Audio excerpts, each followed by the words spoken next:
ప్రార్థన.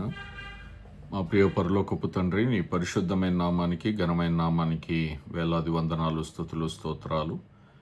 నీ ప్రియకుమారుడైన యేసుక్రీస్తు శిలువ మరణ పునరుద్ధానం వలన మమ్మల్ని నీతిమంతులుగా చేసి నిన్ను అబ్బా తండ్రి అని స్తుతించే భాగ్యము, ప్రార్థించే భాగ్యము, నీ స్వరం వినే భాగ్యము, నీ బిడ్డలందరితో కలిసి ఈ దినమున ఏకీభవించి నాయన కలుసుకొనుటకు, నీ స్వరం వినుటకు మాకు ఇచ్చిన ఈ భాగ్యాన్ని బట్టి నీకు వందనాలు తండ్రి. మీరు మాట్లాడే దేవుడుగా ఉన్నందుకు నీ కృతజ్ఞతాస్తుతులు చెల్లిస్తున్నాం. ఈ సమయంలో మాతో మీరు మాట్లాడండి. పరిశుద్ధాత్మ దేవుడా, మీ అభిషేకం దయచేసి తండ్రి మాట్లాడుచుండగా కుమారుడైన యేసుక్రీస్తు, మా ప్రభు అయిన యేసుక్రీస్తు ప్రత్యక్షతలో పొందుకొనున్నట్లు, అలాగనే మమ్మల్ని మేము సరి చేసుకున్నట్లు, నాయన స్వపరీక్ష చేసుకున్నట్లు మీరు కృప చూపించి సహాయము దయచేయండి. నీకే నిండు వందనాలు, కృతజ్ఞతాస్తుతులు చెల్లిస్తూ తండ్రి, మరొకసారి నీ బంగారు పాదములను ముద్దు పెట్టుకొని ఇది మాతో మాట్లాడవలసిందిగా మా ప్రభువును మా రక్షకుడైన యేసు నామములో స్తుతించి ప్రార్థిస్తున్నాము తండ్రి, ఆమేన్. దేవునికి మహిమ కలుగునుగాక. మరి నిన్నటి దినమున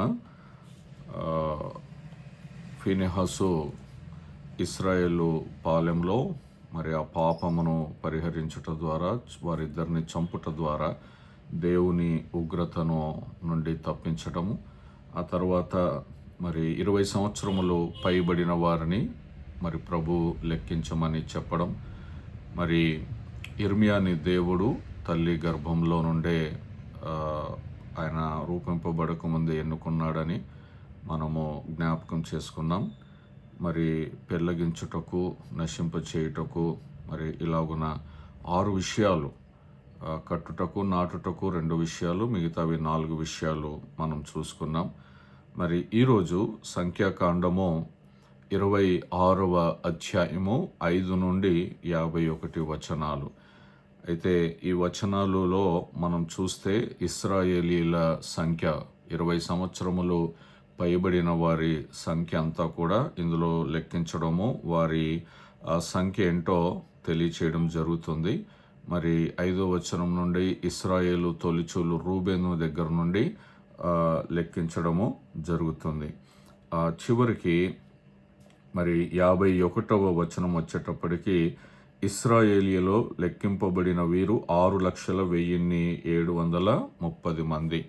వీరందరూ కూడా 20 సంవత్సరములు పైబడిన వారి సంఖ్య.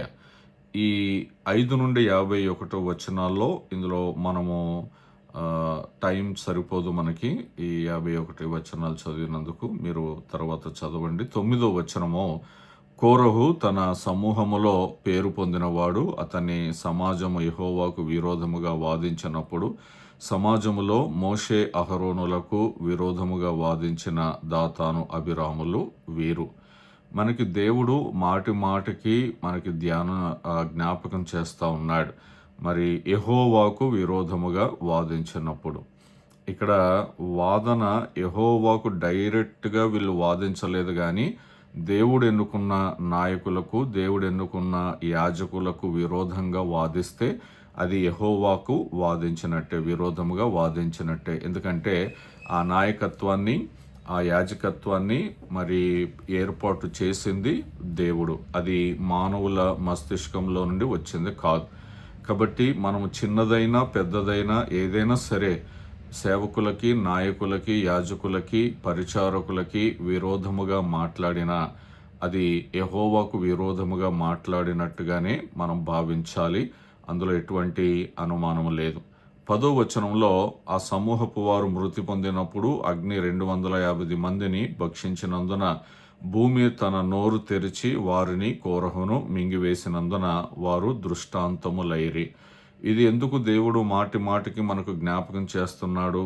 ఆ సందర్భం అయిపోయింది, మరలా మనం 26వ అధ్యాయంలోనికి వచ్చినప్పటికీ కూడా ఇది జ్ఞాపకం చేస్తున్నాడు అని అంటే, నీవు నేను మనము దేవుడు ఏర్పరిచిన నాయకులకి, యాజకులకి వ్యతిరేకంగా మాట్లాడి నశించిపోకుండా, దృష్టాంతములుగా అంటే చెడ్డ సాక్షులుగా మన నెక్స్ట్ జనరేషన్కి ఉండకుండా, మన పిల్లలు, అమ్మా నీవు సేవకునికి వ్యతిరేకంగా మాట్లాడావు కదా, డాడీ నువ్వు సేవకునికి వ్యతిరేకంగా మాట్లాడావు కదా, వ్యతిరేకంగా చేసావు కదా, తిరుగుబాటు చేసావు కదా, ఇష్టం వచ్చినట్లు మాట్లాడావు కదా అన్న చెడ్డ సాక్ష్యము తెచ్చుకోకూడదు. దృష్టాంతములు అన్న మాటను మనము అక్కడ హైలైట్ చేయాలి.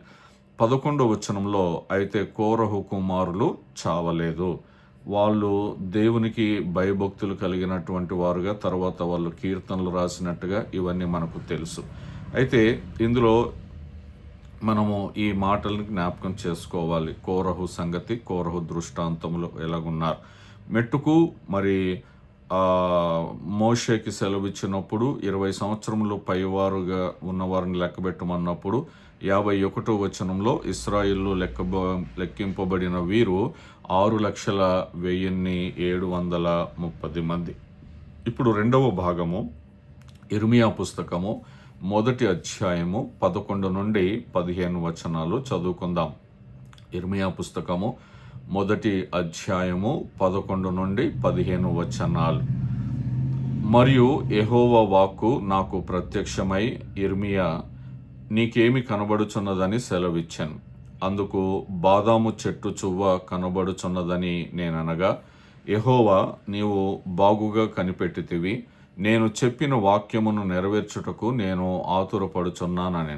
రెండవ మారు యెహోవా వాక్కు నాకు ప్రత్యక్షమై, నీకేమి కనబడుచున్నదని సెలవీయగా, నేను మసలుచున్న బాణ నాకు కనబడుచున్నది, దాని ముఖము ఉత్తర దిక్కునకు తిరిగి ఉన్నదంటిని. అందుకు యెహోవా ఇలాగు సెలవిచ్చాను, ఉత్తర దిక్కు నుండి కీడు బయలుదేరి ఈ దేశ నివాసులందరి మీదికి వచ్చును. ఇదిగో నేను ఉత్తర దిక్కుననున్న రాజ్యముల సర్వ వంశస్థులను పిలిచెదను. వారు వచ్చి ప్రతివాడును యెరూషలేము గుమ్మములోను యెరూషలేము చుట్టూనున్న ప్రాకారములన్నిటికీ ఎదురుగాను యూదా పట్టణములన్నిటికీ ఎదురుగాను తమ సింహాసనములను స్థాపింతురు. ఈ చదవబడినటువంటి రెండు లేఖన భాగాలు సంఖ్యాకాండము 26వ అధ్యాయము, ఇర్మియా పుస్తకము 1వ అధ్యాయంలో ఒకదానికొకటి సంబంధం లేనట్టుగా కనపడతాయి. కానీ ఇది యూదుల దృక్కోణంలో గనక మనం చూస్తే ఈ రెండు భాగాలను కలిపే ప్రధాన అంశాలు ఏమిటంటే, నిబంధనను జ్ఞాపకం చేసుకునే దేవుడు, వాక్యాన్ని నెరవేర్చే దేవుడు. ఈ రెండు సందర్భాలలో లేకపోతే రెండు లేఖన భాగాల్లో మనం చూసుకున్నటువంటి రెండు ప్రధాన అంశాలు ఏమిటి అనంటే, నిబంధనను జ్ఞాపకం చేసుకునే దేవుడు, వాక్యాన్ని నెరవేర్చే దేవుడు. చూద్దాం మరి గోత్రాల యొక్క లెక్కింపు, తర్వాత ఆ నిబంధన, దేవుడు చేసిన నిబంధన తరాలు కొనసాగింపుగా ఎలాగుంటుంది. సంఖ్యాకాండము 26వ అధ్యాయము మనం చదివిన 5 నుండి 51 వచనంలో, రూబేను నుండి నఫ్తాలి వరకు ఇశ్రాయేలు గోత్రాల జనాభా లెక్కింపు జరుగుతుంది. అరణ్యములో అవిధేయత వల్ల మరణించిన పాత తరం స్థానంలో దేవుడు కొత్త తరాన్ని నమోదు చేస్తూ ఉన్నాడు, జనసంఖ్య నమోదు చేస్తూ ఉన్నాడు. ప్రతి గోత్రము దేవుని ముందు తన ప్రత్యేక గుర్తింపును, బాధ్యతను, తర్వాత ఆ వారసత్వాన్ని పొందుతుంది.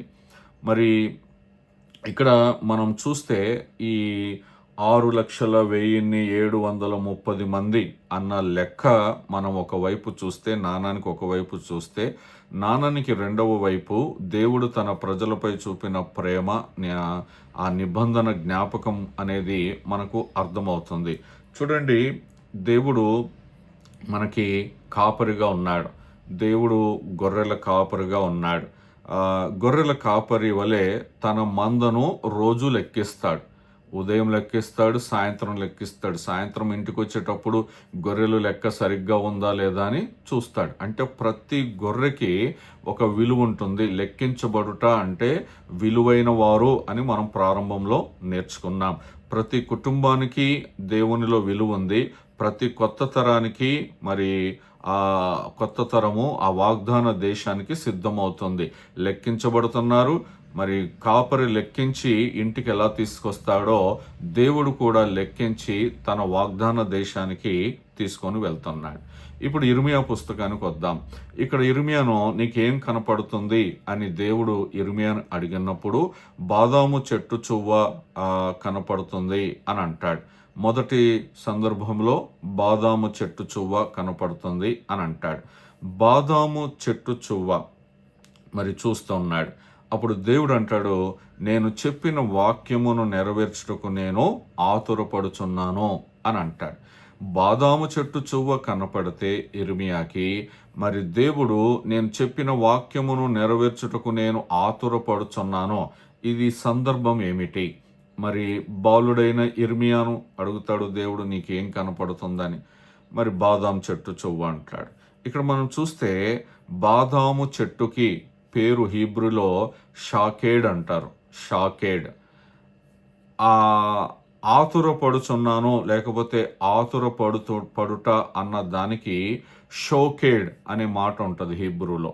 బాదాము చెట్టుకి షాకేడ్, ఆతురపడుట అనే దానికి షోకేడ్. ఈ రెండిటికి ఒక షో ఈ రెండు మాత్రమే తేడా ఉంది. అయితే ఎందుకు దేవుడు బాదాం చెట్టును చూపిస్తున్నాడు, బాదాం చెట్టు చువ్వను చూపిస్తా ఉన్నాడు అని అంటే, బాదాం చెట్టు ఇతర చెట్ల కంటే ముందుగానే పుష్పిస్తుంది. అది శీతాకాలం ముగియక ముందే ఇది మేల్కొని పువ్వులు పూస్తుంది. అందువల్ల దీనికి బాదాం చెట్టు త్వరగా పూయుట అనేది ఆలోచన చేస్తే, దేవుడు బాదాం చెట్టును ఎందుకు చూపిస్తున్నాడు అని అంటే, ఇది త్వరగా పూయడానికి ఆతురపడుతుంది. అన్ని చెట్ల కంటే ఇది త్వరగా పూయడానికి ఆతురపడి త్వరగా పూస్తుంది. అలాగనే దేవుడు తన మాటను నెరవేర్చుకోవడానికి, తన వాక్యమును నెరవేర్చడానికి ఆతురపడుతున్నాడు.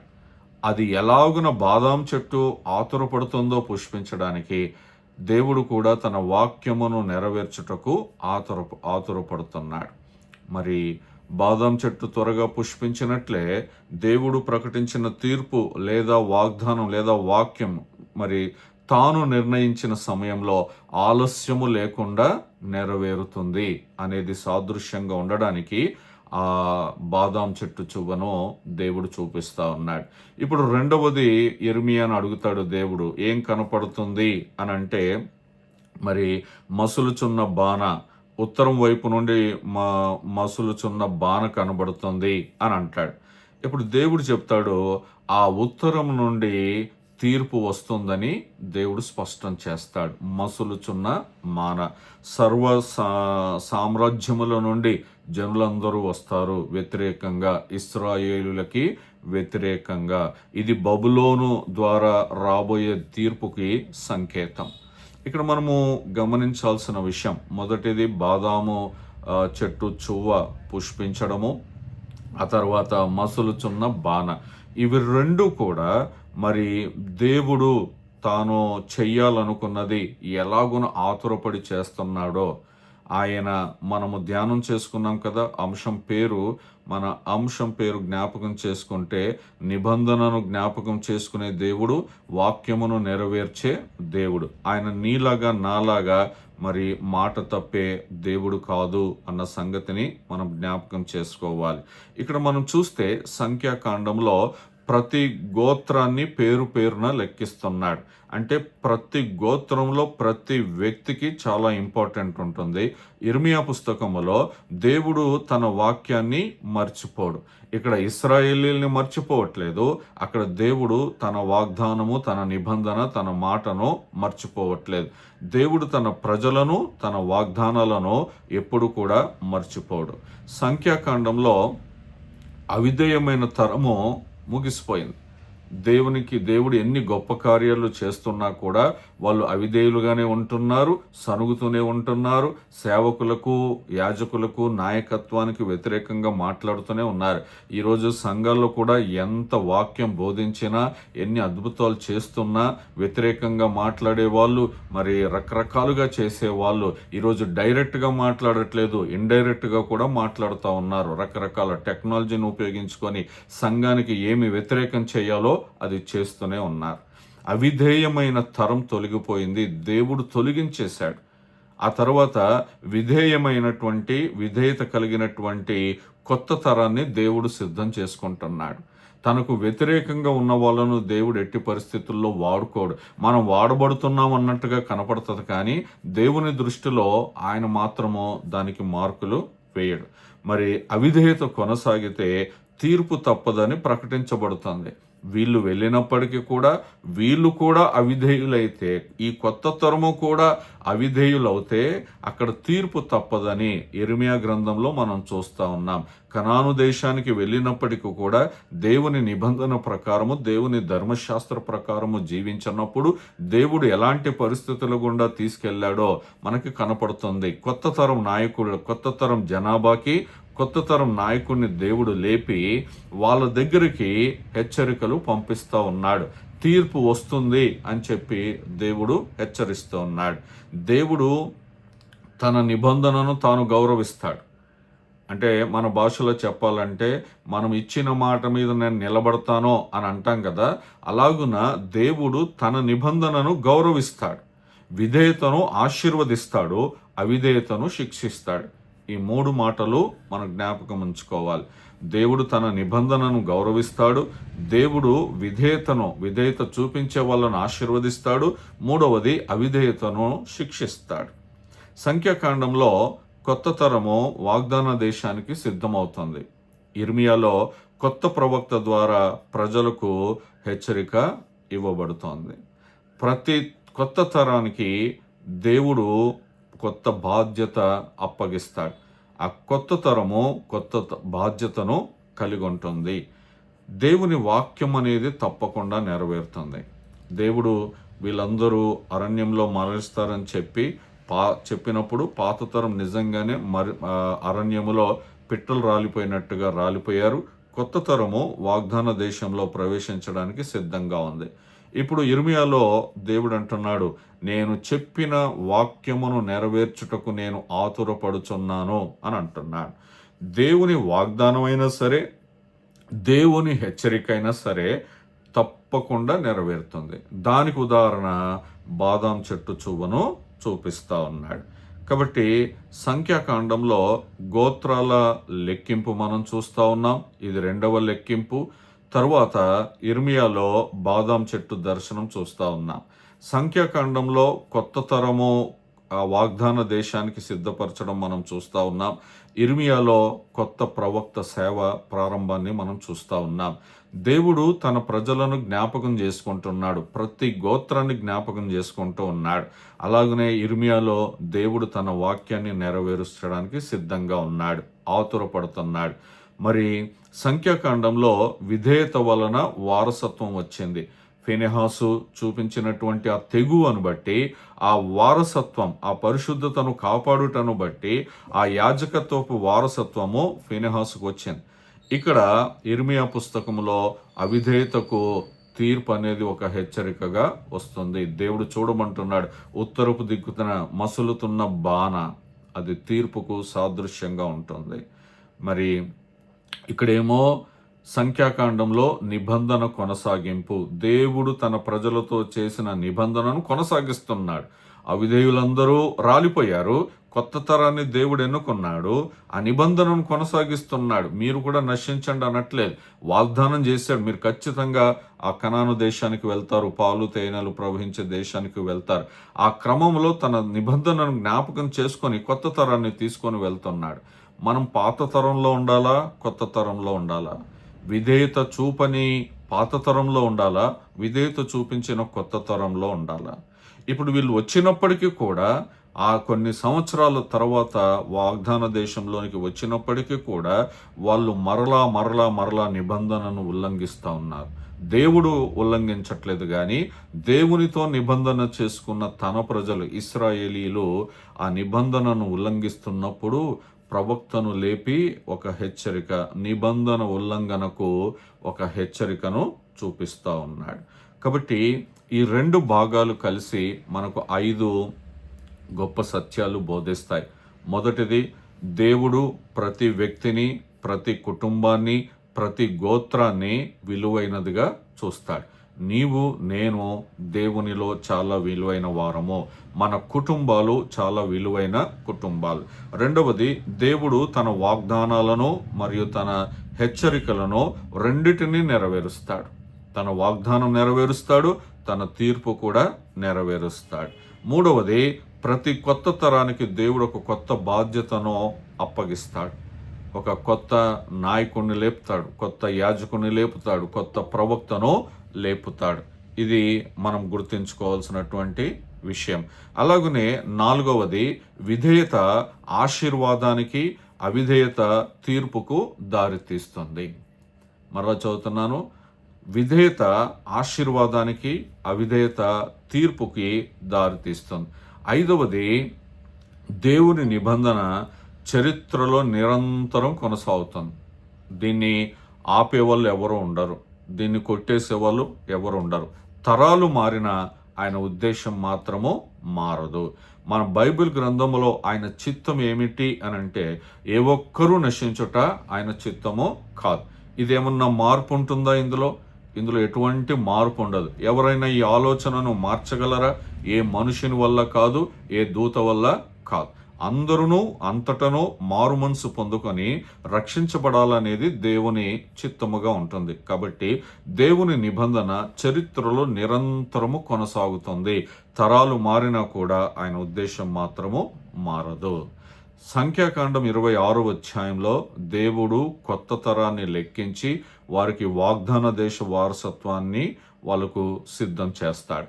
ఇర్మియాలో అదే దేవుడు తన వాక్యాన్ని నెరవేర్చడానికి ఆతురపడుచున్నాడని ఆయనే స్పష్టంగా తెలియచేస్తా ఉన్నాడు. కాబట్టి ఈ రెండు ముఖ్యమైన భాగాలు మన జీవితంలో ఒక ముఖ్యమైన పాఠాన్ని నేర్పిస్తూ ఉన్నాయి. ఏమిటి అనంటే, దేవుడు తన ప్రజలను మరచిపోడు. ఇది మనం గుర్తుపెట్టుకోవాలి. నిన్ను విడువను, ఎడబాయను అని వాగ్దానం చేసిన దేవుడు. తల్లి తన బిడ్డనైనా మరుస్తుందేమో కానీ నేను మాత్రం నిన్ను మరువను అన్నాడు. దేవుడు మనల్ని తన అరచేతుల్లో చెక్కుకున్నాడు. కాబట్టి దేవుడు తన ప్రజలను ఎట్టి పరిస్థితుల్లో కూడా మర్చిపోడు. కానీ జరిగే విషయం ఏంటంటే, మనమే మర్చిపోతాం. దేవుణ్ణి మనం మర్చిపోతాం, దేవుడు మనతో చేసిన నిబంధన మర్చిపోతాం, మనము దేవునితో చేసిన నిబంధన మర్చిపోతాం. ఆయన ప్రతి తరానికి ఒక పిలుపిస్తున్నాడు, ఒక బాధ్యతనిస్తున్నాడు, ఒక అవకాశాన్ని కూడా ఇస్తున్నాడు. మారు మనసు పొందుకొని దేవుని వైపు తిరగాలన్న ఒక అవకాశాన్ని కూడా దేవుడిస్తున్నాడు. ఇంగ్లీష్లో ఒక మాట ఉంటుంది, hour God is a God of second chance అంటారు. అంటే మన దేవుడు మరొక అవకాశం ఇచ్చే దేవుడు. తప్పు చేశాం, పాపం చేశాం, వ్యతిరేకంగా మాట్లాడాం, వ్యతిరేకంగా నడుచుకున్నాం, దేవునికి, సేవకులకి, సంఘానికి, ఇరుగు పొరుగు వారికి వ్యతిరేకంగా నడుచుకున్నాం. కానీ దేవుడు ఒక అవకాశం ఇస్తున్నాడు సరి చేసుకోవడానికి. అవకాశము దాటిందంటే మరి దేవుడు ఇర్మియాని లేపి అతడు దర్శనం చూపిస్తూ ఉన్నాడు. కాబట్టి ప్రతి విశ్వాసి దేవుని నిబంధనలో నిలిచి వాక్యానికి విధేయుడై జీవించినప్పుడు దేవుడు సిద్ధం చేసిన వారసత్వంలో నీవు నేను భాగస్వాములం అవుతాం. దేవుడు మనల్ని ఏ దరికి చేర్చాలో ఆ దరికి చేరుస్తాడు. దేవుడు మనల్ని ఎక్కడ నిలబెట్టాడో అక్కడ నిలబెడతాడు. దేవుడు మనల్ని ఎవరి ముందు కూర్చుండబెట్టాలో వాళ్ళ ముందు కూర్చుండబెడతాడు. దేవుడు నిన్ను ఎక్కడ వాడుకోవాలో అక్కడ వాడుకుంటాడు. ఆయన నిబంధన మన పట్ల మారదు. అయితే మారుతుంది మనమే, మారుతుంది మన హృదయాలు, మారుతుంది మరి మన జీవన శైలి. మరి దేవునికి దూరంగా వెళ్తుంది మానవుడే. అయితే దేవుడితో నిబంధన చేసిన మానవుడు నిబంధన తప్పిపోతున్నాడు. కానీ మరి దేవుడు మాత్రము ఎట్టి పరిస్థితుల్లో తన నిబంధనను మరిచేవాడు కాదు. ఒక అవకాశం ఇచ్చే దేవుడు. అరణ్య యాత్రలో మరి ఇశ్రాయేలుకి అనేకమైన అవకాశాలు ఇచ్చాడు. మరి మోషే ఎలాగున అడ్డుపడ్డాడో మనకు తెలుసు. సాష్టాంగపడి ఆ ప్రజల పక్షాన ఎలాగున అడ్డుపడ్డాడో, ఎలా వేడుకున్నాడో, బతిమలాడుకున్నాడో అవకాశాలు ఇచ్చాడు. కానీ ఆ అవకాశాలను సద్వినియోగం చేసుకోలేక, మారు మనసు పొందక, దేవుని వైపు తిరగక, దేవుని మీద విశ్వాసం ఉంచక అరణ్యంలో పిట్టల్లా రాలిపోతూ ఉన్నారు. నేటి సమాజంలో లేదా నేటి సంఘాలలో కూడా అలాగనే జరుగుతూ ఉంది. మాటి మాటికి వ్యతిరేకంగా మాట్లాడుతూ, మాటి మాటికి తిరుగుబాటు చేస్తూ, మాటి మాటికి సేవకులను ఆయాస పెడుతూ, దేవుణ్ణి ఆయాసపడుతూ, ఇంకా ఇంకా ఇంకా ప్రతిరోజు యేసు ప్రభువుని సిలువ వేస్తున్న వారు ఎంతోమంది ఉన్నారు. ఈరోజు మనల్ని మనం స్వపరీక్ష చేసుకుందాం. మనము దేవునికితో చేసిన నిబంధనను జ్ఞాపకం చేసుకుందాం. ఆయన ఆ నిబంధనను జ్ఞాపకం చేసుకునే దేవుడు, ఆయన వాక్యాన్ని నెరవేర్చే దేవుడు. దేవుడు మన జీవితంలో ఎన్నో వాగ్దానాలు చేశాడు.